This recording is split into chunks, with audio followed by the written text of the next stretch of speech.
Tu vois, on va dire, tu prends un peu de réincarnationnisme par là, tu prends un peu de, je sais pas, de Sainte Trinité par-ci, tu vas prendre quelques saints là où ça te fait plaisir. Tu vois, tu fais ta religion à la carte, quoi.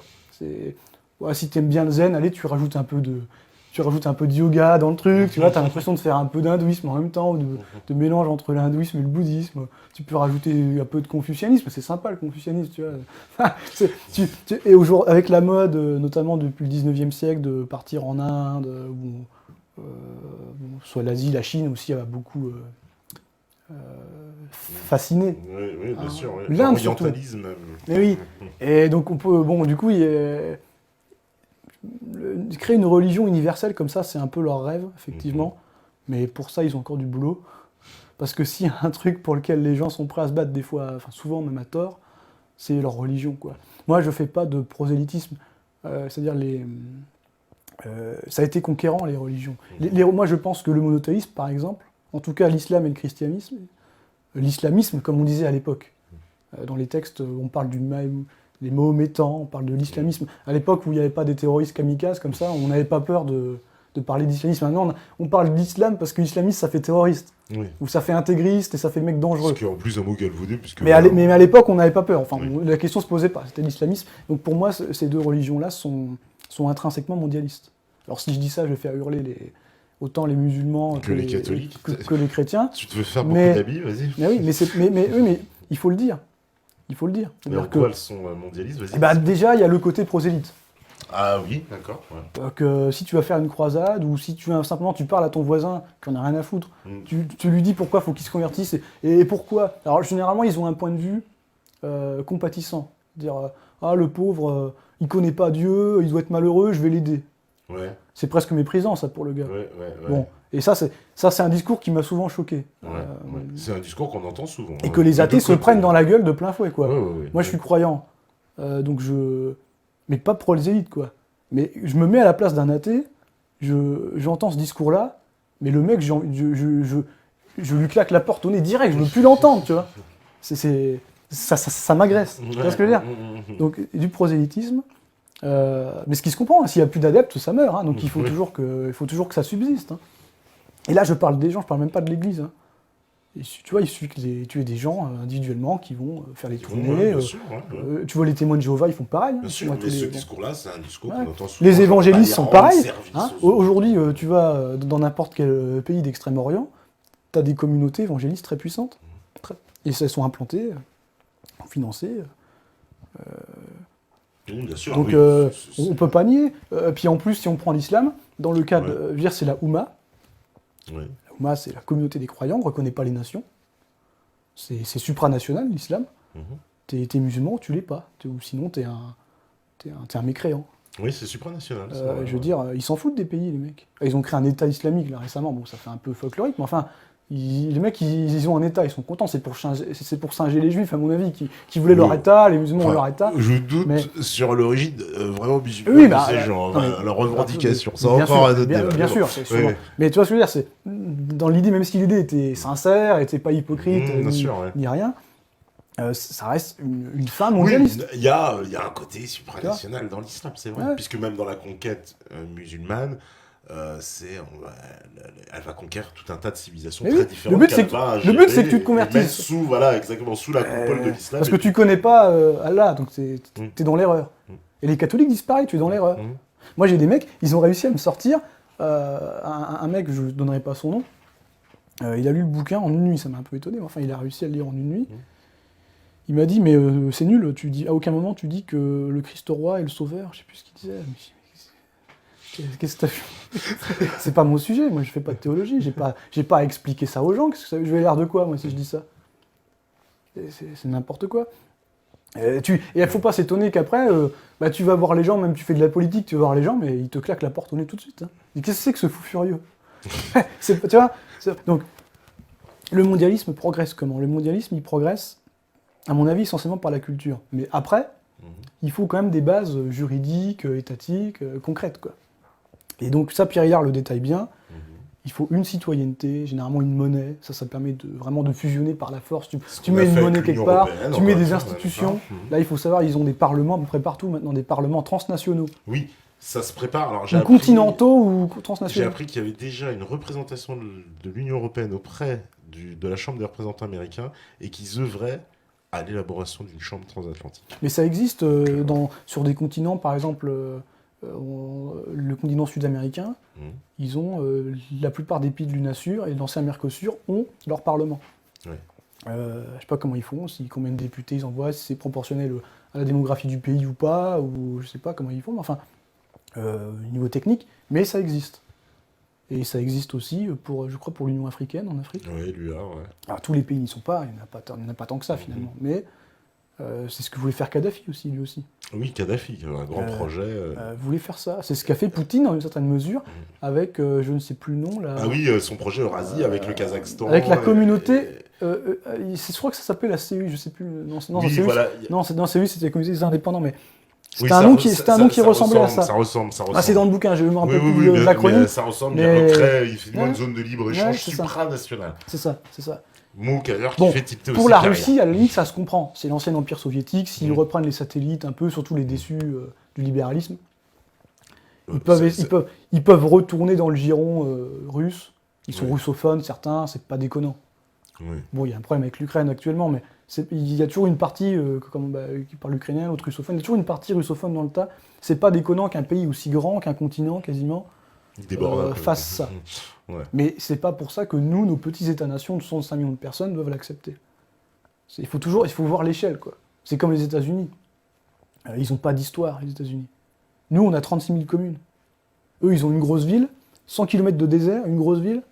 La géographie n'est pas la même. Et même au niveau européen, tu prends les Hollandais, la géographie des Pays-Bas, c'est pas le territoire français, quoi. C'est pour ça que moi aussi, un truc que je reproche beaucoup aux mondialistes, mais aussi aux nationalistes, aux prétendus tels, c'est de ne pas respecter finalement leur propre spécificité nationale. Ils vont chercher des modèles étrangers. Ah, il nous faudrait un Poutine, il nous faudrait un Chavez, il nous faudrait copier le modèle suisse, copier le modèle briton, les Anglais, je sais pas. Non. On a des spécificités géographiques et historiques, surtout en France. Il suffit de les respecter. On n'a pas à inventer un nouveau truc, quoi. Tu vois. Donc, que les nationalistes en soient arrivés à aller chercher des modèles extra-nationaux, moi ça m'a toujours dépassé, ça. Ou alors à se mettre à chanter des chants allemands, tu vois. Moi j'aime bien les chants allemands, hein, mais il faut savoir ce qu'on veut, quoi. Alors on me dit, c'est vrai en plus, pourquoi dans l'Union Européenne on parle anglais alors que l'Angleterre c'est uniquement un pays sur 27 ? Bon bah mais ça c'est très intéressant parce qu'avant la langue internationale de diplomatie, notamment à l'ONU, était le français. Était le français, ouais. Et ça a glissé vers l'anglais qui est une langue... Bon, l'anglais c'est pareil, on parle d'un anglais mauvais, d'un anglais... c'est pas Shakespeare, oui. C'est un anglais affadi. Mais c'est quand même l'anglais parce que en France, c'est la nuance. Il y a un vocabulaire très large. Et c'est pour ça que c'était la langue de la diplomatie avant, même jusqu'en Russie. Hein. On ne parle même pas de Joseph de Maistre, mais le mec était... Bon. Mais c'était une langue très riche, et donc il y avait plein de nuances possibles. L'anglais, c'est beaucoup plus binaire. Et ça correspond à l'époque. Moi, quand je passe mon temps, je suis comme Alain de Benoît, à critiquer le manichéisme. C'est pas binaire, c'est pas tout noir, c'est pas tout blanc. Jamais. Et c'est ce que je me tue à dire depuis le début de l'émission, j'espère que c'est compris. Je le dis là, mais j'aurais pas dû, normalement c'est pas nécessaire si on écoute bien. C'est pareil pour ça. Là, ils ont voulu imposer le modèle binaire, c'est comme l'informatique. Tu vois, l'électronique, c'est 0 ou 1, le courant il passe ou il passe pas. Il s'arrête pas entre les deux, s'il s'arrête entre les deux, il passe pas. C'est tout. T'as pas de 0,99. C'est 0 ou 1, tu vois. Ton 0,1 ou 0,9, ça fait 0, toujours pareil. Donc, d'ailleurs, c'est intéressant aussi de noter la technique. Parce que la technique, je parlais de la démocratie, en disant qu'elle n'était pas neutre intrinsèquement, qu'elle était collectiviste, elle s'impose, elle grandit de plus en plus. Avec le temps, tu auras de plus en plus de lois. C'est pareil, c'est Martin Heidegger, le grand philosophe Heidegger, qui disait « la technique n'est pas neutre ». Ceux qui voient la technique comme quelque chose de neutre, ils se la prennent en retour de boomerang, un truc de dingue, quoi. La technique n'est pas neutre, la démocratie n'est pas neutre. Et le fait qu'on prenne l'anglais, qui est une langue binaire, et qu'on prenne et que la technique elle-même tous nos process reposent dessus. Tu vois, je dis process, c'est un mot anglais. Parce qu'on dit comme ça. En français, on dit un process. Tu vois, tu es en entreprise, tu fais des process. Et aujourd'hui, si tu vas dans une banque ou tu vas dans l'administration, il faut remplir un formulaire, faire un truc, on te dit c'est pas possible. Pourquoi ? Parce que le système, il marche pas comme ça. C'est-à-dire que, au lieu de plier la technique à nos besoins et à notre cahier des charges, en fait, c'est ça, on a soumis le cahier des charges, on l'a tordu pour qu'il corresponde à la technique. Alors qu'en technique, on peut faire ce qu'on veut. Dire, on envoie des fusées, on envoie des satellites partout. Pas me dire qu'on peut pas mettre en place un truc simple pour avoir un formulaire, quoi. Je veux dire, pour n'importe quelle procédure administrative. Eh ben non, tu auras un problème. C'est vraiment une mentalité. On parle de l'inversion des valeurs, mais ça commence comme ça. Moi, j'ai pas assez insisté jusqu'à présent, mais la technique, le mondialisme, c'est trop de technique, quoi, aussi. C'est pour ça que moi, je lis les deux parce que ça va de pair. Ça va de pair. D'ailleurs, quand on parle de paradigme, on pense à une matrice.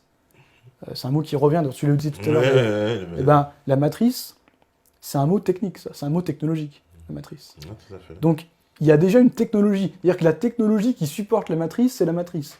Et Marshall McLuhan, que je citais pour d'autres travaux, donc le grand sociologue et expert en communication, disait « Le messager, c'est le médium. » Non, le message, c'est le médium. C'est-à-dire, le messager et le message ne font qu'un. C'est la même chose quand Heidegger dit que la technique n'est pas neutre. C'est-à-dire que son principe est compris dedans. Et le mondialisme, il y a ce côté-là, je pense. D'ailleurs, on le voit, c'est de tout contrôler. C'est Big Brother, c'est-à-dire c'est orwellien. Même je parle du Front National, mais on a un parti d'opposition, qu'est-ce qu'il préconise, par exemple ? De foutre des caméras de surveillance partout, quoi.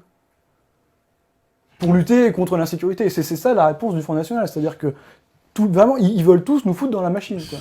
Tu vois, moi je dis l'ennemi principal, c'est la machine. Et ça le sera de plus en plus. On le voit avec le développement, et puis l'accoutumance par les films, et tout ce qu'on veut, et puis la culture de manière au sens large, mais aux robots, aux zombies, aux mutants. C'est le transhumanisme, là. Mais on y vient, là. Oui, on va jusque-là, mais même on n'a même plus besoin des humains, quoi. Oui. C'est la logique de dépopulation. De toute façon, écologiquement, on ne tiendra pas. Il faut réduire à 500 millions, voire 50 millions de personnes. Ce que nous explique Attali, une Oui, fois qu'on ne sert plus à rien, en fait, c'est ça, c'est-à-dire que l'humain devient le danger, quoi. Le problème pour les écologistes aujourd'hui, c'est l'homme. L'homme est un parasite. Donc, et on peut remplacer par des robots. Il y a encore, je parle souvent des Schtroumpfs, il y a encore un épisode, un des albums des Schtroumpfs sur les robots. Ils font des robots. Et ils font tout pour eux. Ça se termine pas bien. Et tous les scénarios de science-fiction se terminent mal. Généralement, à la fin, le robot maîtrise l'homme. Parce que là où ça devient dangereux, c'est quand les robots communiquent entre eux. Quand ils se mettent à se coordonner, bah là, ils t'écrasent. Déjà, maintenant, même Kasparov n'est plus capable de battre un seul ordinateur aux échecs. Ils sont trop puissants, les mecs. Enfin, les machines sont trop fortes. Si en plus, elles se coordonnent entre elles, et là, en 5 minutes, elles prennent le contrôle de la Terre. Je veux dire. Donc, le danger, pour moi, le principal ennemi qu'il faut voir dans une matrice de fond, c'est ça. C'est la surtechnologie. C'est bien la technologie pour aider, pour nous alléger les charges physiques ou... Tant qu'elle reste au service de l'homme, quoi. Ou quand quelque chose est long à faire et fastidieux, bah, tu vas le faire automatiquement, c'est bien. Mais quand c'est l'homme qui est changé ou qui est singé, tu vois, on revient à cette histoire de singe. Enfin, le zombie, le robot, tu vois, on lui met 2 bras, il a une tête, enfin, il ressemble. Il n'a pas besoin d'avoir ça. Ouais. Mais il peut mettre la caméra au niveau du genou s'il veut, mais non, elle sera là, la caméra, c'est pour singer l'homme.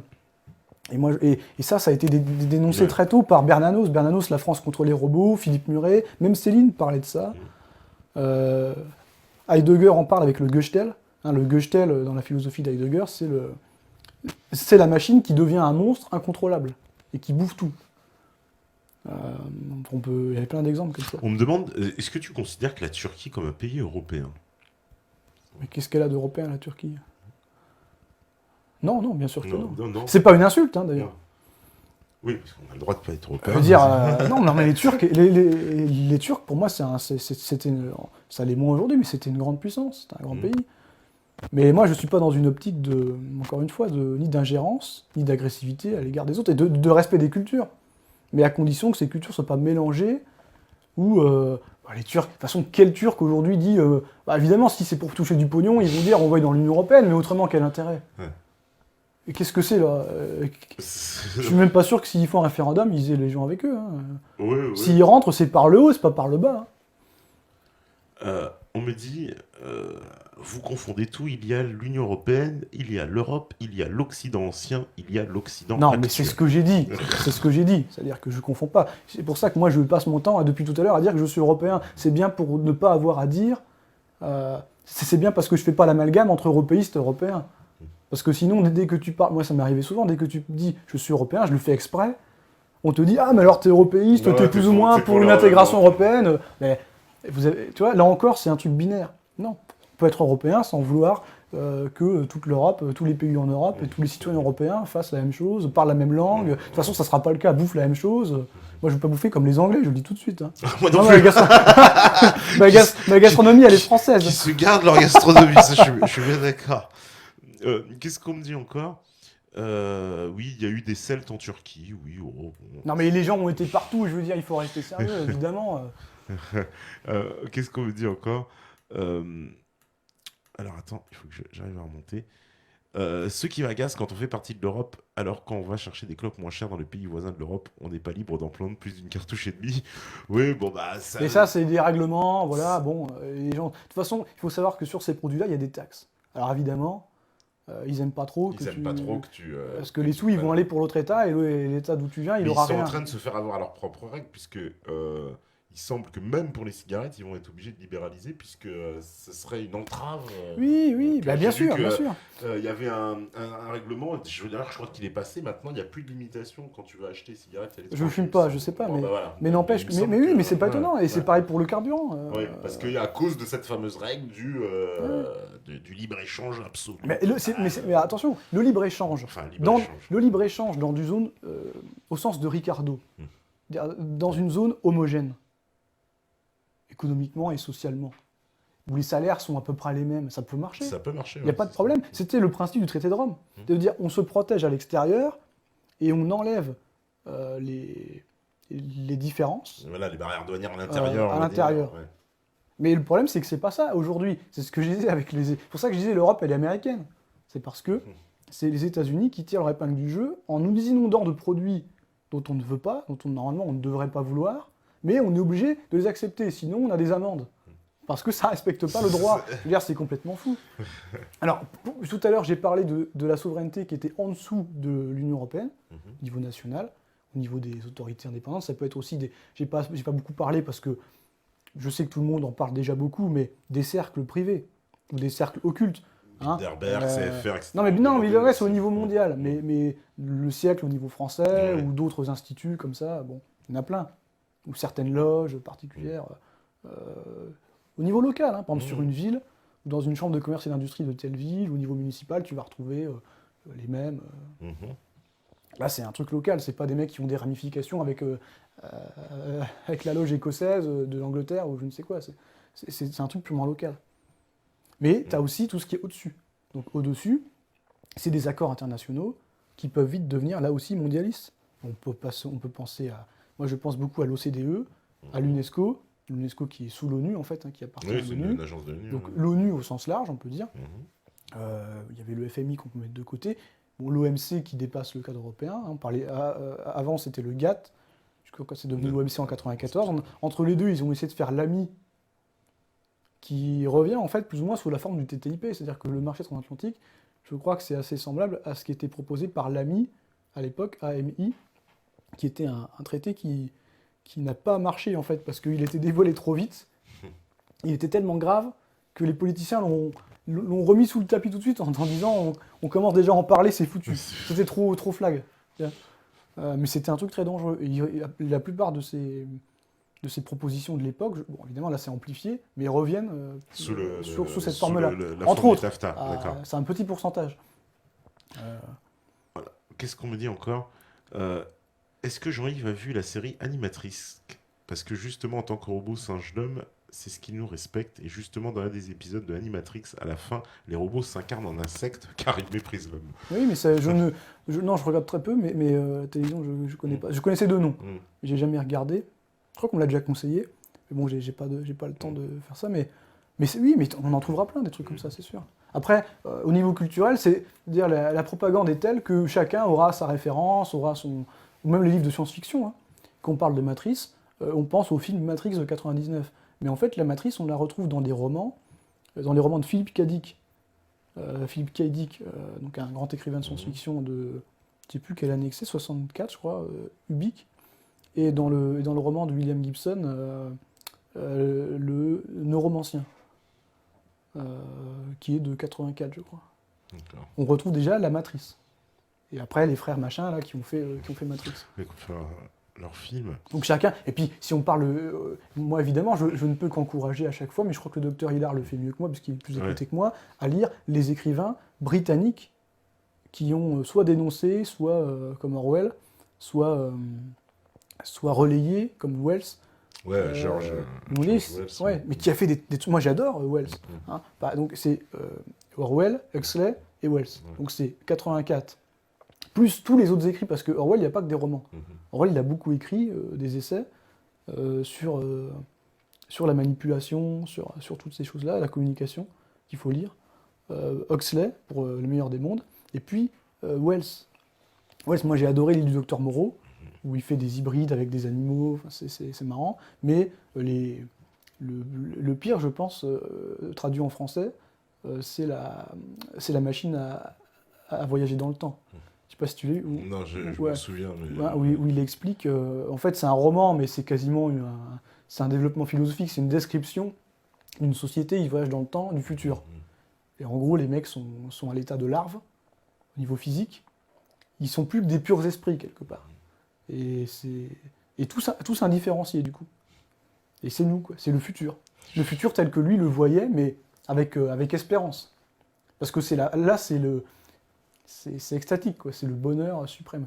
Il y a Eugène Zamiatine, qui précède Orwell, je crois que c'est 1922, donc, avant Orwell, dans un roman qui s'appelle Nous autres, qui est le premier aussi à parler d'une société totalitaire où il n'y a pas de guerre, il n'y a rien, tout se passe bien, où les gens sont dans un monde idéal, où toute leur vie est planifiée, le temps n'existe plus. Le temps n'existe plus parce que c'est pas l'heure un tel, 10h30, 11h, c'est l'heure de faire telle chose, et ensuite l'heure de se coucher, l'heure d'aller au pieu. Il y a un moment, dans la journée, il y a une heure dans la journée, donc un 24e du temps, ils n'ont pas réussi à le combler, donc ils laissent quartier libre aux gens à cette heure-là. Ils font ce qu'ils veulent à condition d'être dans leur appartement, je crois. Enfin, il y a quand même certaines conditions, tu vois. Ils peuvent bouquiner ou s'endormir une heure plus tôt, en gros, j'exagère un peu, c'est ça. Mais donc, tu vois, une société vraiment totalitaire, mais gentille. Tu vois, t'entends pas le bruit des bottes, c'est le mondialisme soft. Mais c'est le totalitarisme. C'est pour ça, le mondialisme et le totalitarisme, pour moi, c'est presque des synonymes. Parce que tu ne peux pas, déjà au moins dans un sens, parce que tu ne peux pas avoir une société mondiale, mondialiste, sans totalitarisme. Si tu t'appuies pas sur le totalitarisme, ça marche pas. Parce que les gens se rebellent. Ou ils essayent, ils peuvent ne pas le pouvoir physiquement, matériellement, mais ils vont même s'ils se plient au truc, ils vont le faire de mauvais gré, tu vois. C'est comme les camps de déportés, de prisonniers pendant la Seconde Guerre mondiale. Ils étaient employés à travailler sur des machines pour le matériel allemand. Ouais. Mais tous les reportages, les témoignages des mecs qui étaient dans les camps, ils t'expliquent que quand le garde passait, il fallait qu'il fasse mine de bosser, mais ils auraient pu bosser 20 fois plus vite, quoi, s'ils avaient voulu. Hein. Mais ils freinaient 20 fois, tu vois. T'imagines un truc que tu fais en une minute, tu vas le faire en 20, quoi. C'est-à-dire, tu prends des heures de travail là-dessus. Le boulot n'avance pas, clairement, quoi. Et donc ils freinaient, tu vois. Tu vas pas faire du zèle quand t'es prisonnier, hein, ça c'est évident. Hein. Alors, on me dit quoi encore? Puisque là, je vais prendre les dernières questions. Oui, Carlito Bricante, oui, je sais pas. Je peux pas remonter. Alors, j'indique au métanote parce que. Ah, d'accord. Parce que je vois pas son. Je l'ai pas. Il y a la régie qui donne des instructions. Ouais, bah, mais bon, ça marche pas. Même en actualisant, je sais pas. Bon, on a perdu. Forget it. Donc attends, je vais voir une autre question. Quoi? Oui, ça marche pas. Tu le vois. Ah oui, je confirme, il n'y a rien sur Il n'y a rien voilà. du tout. Là, on en a carrément perdu le peu qu'on voyait. Voilà, là maintenant on voit même plus rien du tout. Je vois même pas. Il y avait une question de Benny, apparemment il a posé 20 fois. Il y avait mais quelques bon, petits trucs si tu veux rien dire, des fois les questions. que j'avais prévu peut-être de dire. Ouais. Non, bah, j'ai pas accès à ce fameux chat question. Les petits bugs, voilà. En tout cas, ce que je voulais vous dire, c'est que oui, il y a des petits bugs des fois sur le chat, donc je peux pas remonter, par exemple, dans les questions. Alors, si la question a été posée tout à l'heure, bah, Ah oui, oui. tant pis, désolé, on peut pas la voir. Voilà. Donc, qu'est-ce que juste, voilà, il y avait une. Ah oui, alors oui, je te coupe. Ouais. Il y avait une question tout à l'heure quand même sur ce que je proposais.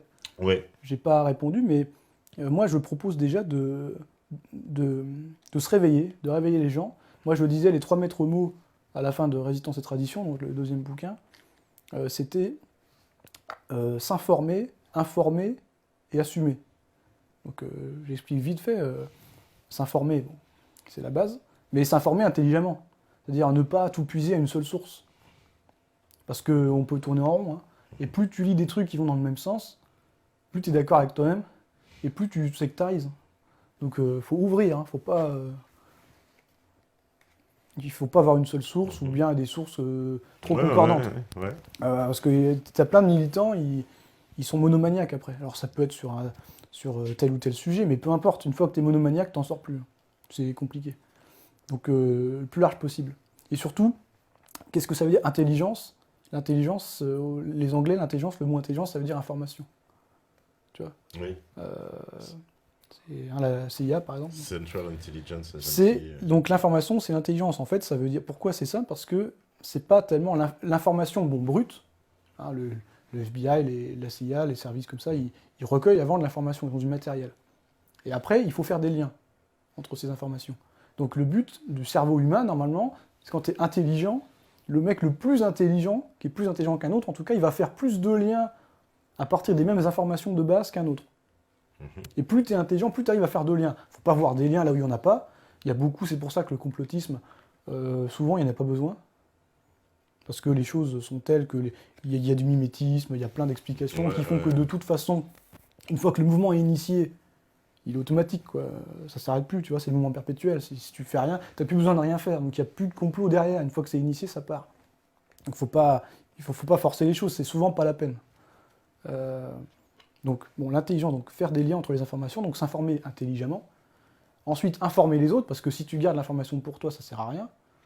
Ça peut être prêter un bouquin à quelqu'un, offrir un bouquin à quelqu'un, envoyer des liens vidéo. Je sais que moi je fais ça aussi parce que les gens maintenant ne lisent plus, ils veulent des liens vidéo. Mais je vais dire un truc, hein, les vidéos c'est bien pour compléter une information, pour avoir des pistes supplémentaires, mais ça remplacera jamais la lecture. Parce que quand tu lis, quand tu passes 7 ou 8 heures sur un bouquin, ou plus, où tu vérifies certaines informations, où tu vas retenir. La vidéo, le mec il a parlé de plein de sujets, tu t'en souviendras pas demain. Il y a un truc qui t'a marqué, tu vas t'en souvenir 15 jours et c'est tout. Donc il ne faut pas bombarder les gens de liens vidéo, c'est ça que je veux dire. Donc, il faut les inciter à lire, ou au moins à réfléchir par eux-mêmes, c'est pas évident quand on part de zéro. Et puis surtout, assumer, sinon ça sert à rien derrière. Moi là, je mets mon visage, je mets pas un masque, je mets mon nom sur le bouquin, il y en a qui font des jeux de mots plus ou moins drôles avec mon nom, mais c'est mon vrai nom. Hein. Bon. C'est un peu antisémite. Exactement, tu vois ce que je veux dire. Bon. Donc, il faut assumer ses idées. Il n'y a pas de honte. C'est-à-dire, si les Français ne défendent pas la France, personne ne va le faire à leur place. Personne. Hein. Donc, moi, je dis souvent aussi, on ne pourra pas libérer la France, parce qu'en fait, c'est ça, il y a une occupation mondialiste d'origine étrangère, en fait, hein, qui veut prendre possession du pays, qu'il a déjà, pour une partie, pris le contrôle. C'est pas irrémédiable, hein, mais c'est pas irréversible, mais il faut résister. Et on ne pourra pas déjà libérer la France sans libérer la parole. Je sais qu'il y en a beaucoup qui essaient de jouer en disant on ne va pas se diaboliser de trop, on va parler de rien. Mais la liberté d'expression, c'est pas... Aujourd'hui, c'est comme ça pour le système. La liberté d'expression pour le système, c'est de dire comme le système. Là, tu peux t'exprimer autant que tu veux si tu n'as rien à dire. Mais dès que tu vas vouloir dire un truc, attention, tu vas blesser quelqu'un, donc il ne faut pas le dire. Eh ben non. pas blesser les gens exprès, c'est ridicule. S'en prendre systématiquement aux croyants, ou aux athées, ou aux socialistes, ou aux communistes, c'est pas gentil. Ça. Ou pire, c'est quand tu cibles une certaine personne en particulier qui s'en prend plein la tronche, au bout d'un moment, ça, c'est pas gentil pour elle. Bon, mais il faut quand même dire les choses. Donc on peut les dire calmement, on peut les dire sans haine. Moi, j'ai de haine pour personne, hein, honnêtement. On dit, ah, vous êtes la haine, vous feintez la haine. C'est vraiment me dire, c'est tellement, ça devient drôle, quoi. Bon, moi, j'ai pas de haine, mais c'est pas pour ça qu'on va laisser le pays dans l'état où il est. On va faire quelque chose. Donc on fait ce qu'on peut. Et chacun à son niveau, c'est pas la peine. On ne peut pas demander à chacun d'écrire des livres, parce que de toute façon on ne pourrait pas tous les lire. On ne peut pas demander à... c'est comme dans une armée, quoi. Il y a des techniciens, il y a le mec qui va au front, il y a le mec qui est derrière, il y a les infirmières, enfin, il y a les mecs qui font du renseignement, la diplomatie, de la communication, un peu, tu vois. Il faut de tout. Là c'est pareil, mais on a besoin de troupes encore. Hein. Et donc il ne faut pas cacher ses idées, il ne faut pas avoir peur de dire qu'on est patriote français, c'est pas un gros mot quand même. Je ne demande pas aux gens de dire qu'ils sont... c'est pas fasciste, moi je suis même pas fasciste moi-même, c'est pas pour inciter les autres à le dire, mais tu vois, pourtant je suis rexiste au sens de Grelle. Là aussi c'est passéiste. Tu vois, si je dis ça, ça n'a pas de sens, il faudrait aussi expliquer pourquoi, voir comment ça se réactualise. Tu vois, limite je me fais plaisir quand je dis ça, ça sert à rien, c'est juste parce qu'il y a des références qui peuvent être utiles. Même historiquement, tu vois, quand j'ai expliqué que Léon de Grelle s'était battu contre Paul Van Zeeland et Paul-Henri Spaak avant-guerre dans les années 30, donc on ne parlait pas de guerre, hein, et se sont retrouvés, qui étaient déjà des pontes, un Premier ministre plusieurs fois, qui se sont retrouvés en 1954 cofondateurs principaux du Bilderberg.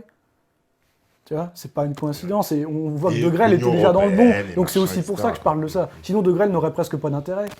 Mais lui-même s'est battu contre ceux qu'il a surnommés dès le début les banksters. Donc c'est quand même quelqu'un qu'il faut connaître, à mon avis. C'est pour ça que j'en parle, parce que j'en parle beaucoup parce qu'il n'est pas connu. Il y en a d'autres qui feraient le travail pour moi.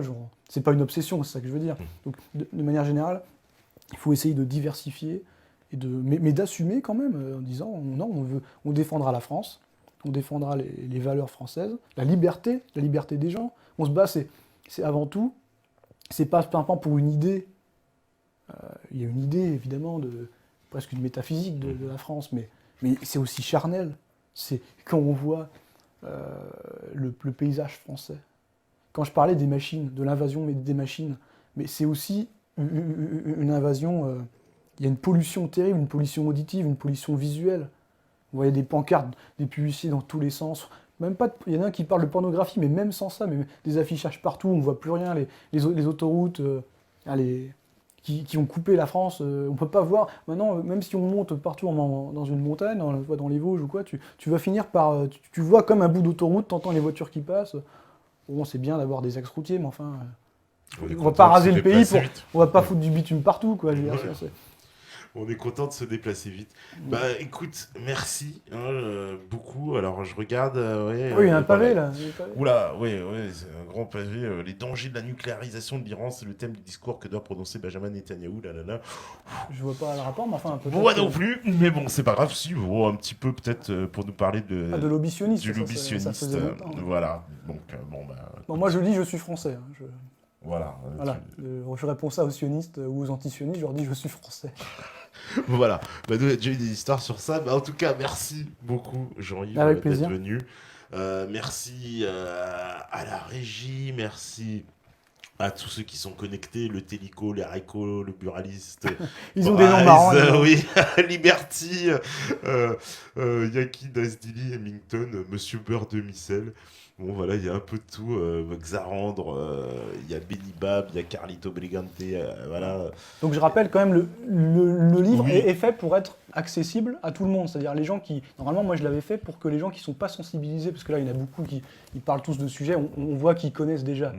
C'est vraiment fait pour des gens qui ne connaissent pas le paradigme mondialiste, c'est pour ça qu'à la fin vous retrouvez même le dictionnaire des acronymes qui sont utilisés, et puis les personnalités. Donc on ne sait pas qui est quelqu'un, je ne vais pas mettre des notes de bas de page à chaque fois, il y en a déjà 300, c'est beaucoup sur 300 pages.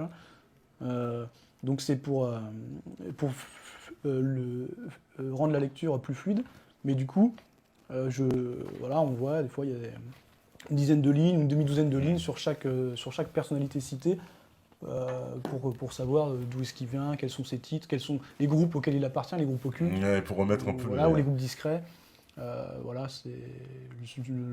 une sorte de résumé du CV, quoi, Voilà, par rapport à... une par bonne rapport- synthèse, voilà. je pense, ouais. Et donc c'est vraiment fait, bon, c'est plus qu'une introduction, mais c'est le livre idéal pour commencer. Et comme moi je cite toutes mes sources, il y a beaucoup de références, et après on peut partir étudier plus précisément le sujet qu'on veut.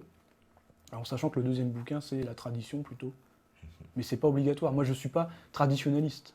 J'explique ce qu'est la tradition, mais je peux pas. Si je me prétendais traditionnaliste, je serais un très mauvais traditionnaliste.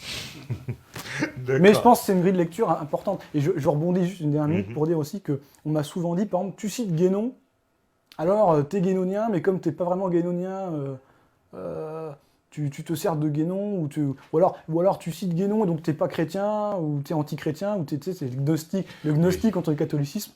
Donc moi je dis non, moi je parle de ce que je veux, je prends parce que Guénon explique très bien la modernité, le modernisme, par opposition à la tradition. Il l'explique très bien, donc je ne vais pas me priver de sa compétence sur ce sujet. C'est pas pour ça que je suis d'accord avec tout, et même sans être d'accord, c'est pas pour ça que j'applique ses préconisations en matière de sciences traditionnelles ou de religion ou de théologie. Je veux dire, moi, ça va pas changer. Mais là encore, je combats le manichéisme, c'est-à-dire que on peut pas citer un auteur sans être à 100% avec lui, du coup ça serait incompatible avec un autre. Enfin, faut arrêter avec ça, il faut vraiment que ce qu'ils appellent les dissidents, qu'il y ait plutôt même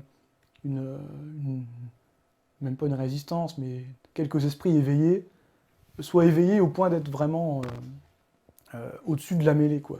Et pas à continuer un siècle après à opposer, par exemple, la République à la monarchie, parce que si les deux veulent la souveraineté, déjà, on va s'entendre, quoi. Ou alors les gnostiques aux chrétiens. En tout cas, ne mettez pas Louis XX, moi c'est tout ce que je demande. Voilà. Voilà, donc merci en tout cas à tout le monde. Merci à vous tous sur le chat. Et puis on se rejoint demain. Demain, je crois que oui, voilà, bon, on me dit super soirée et tout. Bah super, merci Alors c'est beaucoup. qui demain? Et demain, ça va parler, comment dire, chemtrails. Ah d'accord. Voilà. Donc chemtrails, le ciel nous tombe sur la tête. Voilà. Tu vois, on reste dans le complotisme. Ah, on change pas les équipes qui perdent. Normalement, tu sais. c'est la seule chose qu'on doit craindre si on était des vrais Gaulois. C'est ça. Si on était des vrais Gaulois, on devrait craindre ça. Mais on les latinisait, alors voilà. Voilà, donc du coup, non, on trouve ça très bien, Voilà. c'est la technologie. Bah merci. Bien, on se rejoint demain parce que vous savez très bien que si vous écoutez ce message ce soir, c'est que vous êtes la résistance. Merci, ciao, à demain.